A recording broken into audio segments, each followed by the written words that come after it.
Listen to the following talk. The unfair reputation of teachers. Easy job, high salary. Widespread extra tutoring because teachers force it. Low admission scores, but easy, high-paying jobs after graduation. These are the misconceptions about teachers like me. Recently, regarding the issue of teacher salaries, rampant extra tutoring, or the proposal of free tuition for teachers' children, I see many people holding a misguided view of the teaching profession.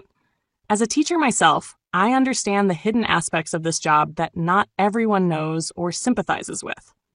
Why is it that when talking about the issue of extra tutoring, people always blame teachers? Ask yourself, if 100% of parents didn't send their children to extra classes, how would teachers, schools, and tutoring centers survive? The truth is, extra tutoring is in high demand from both parents and students. So, even if the main classroom teacher doesn't offer tutoring classes, people still seek out other teachers' sessions.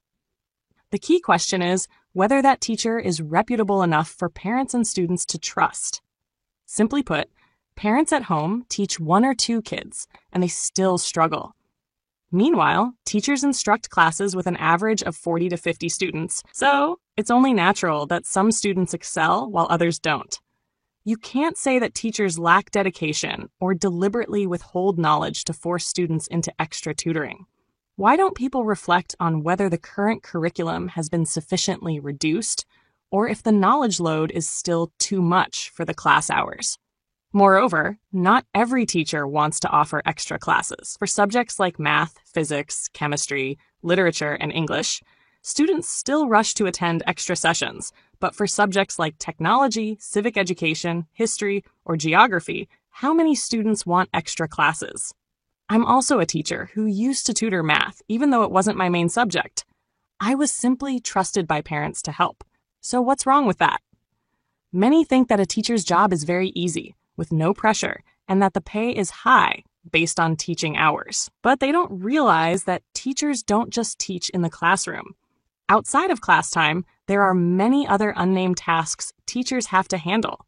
Not to mention, if a teacher is dedicated to the profession, they have to constantly seek out new teaching methods, which means rarely reusing old lesson plans. Every year, they revise their lesson plans, adding new content.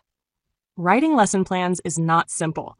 The time spent preparing for one class can take longer than the actual teaching time. This means for every hour spent in class, a teacher spends at least another hour at home preparing. So it's not right to say that teachers work less. As for those who use the excuse of low entry scores for education majors to criticize the quality of today's teachers, I completely disagree. That might have been somewhat true 5 years ago, but in recent years, the entry scores for education have been quite high, comparable to any other major, including medicine or information technology. A low university entry score doesn't necessarily equate to poor professional skills. Many graduates with top honors aren't necessarily great teachers either. Additionally, nowadays, teachers face immense pressure from students and parents.